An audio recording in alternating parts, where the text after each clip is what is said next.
Prime Minister Narendra Modi attended the Asean India Summit at Jakarta in Indonesia yesterday. In his remarks at the 20th Asean India Summit, Prime Minister Modi said India-ASEAN partnership has reached the fourth decade and it is an honor for him to co-chair the summit. He congratulated Indonesian President Joko Widodo for organizing the summit. Modi said ASEAN is central to India's Act East policy and ASEAN has an important place in India's Indo-Pacific initiative. He also called for amplifying the voice of the Global South.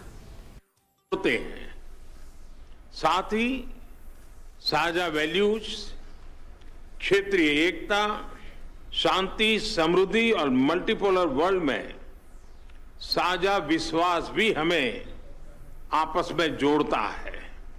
ASEAN Bharat की act east policy का केंद्रीय स्तंभ है।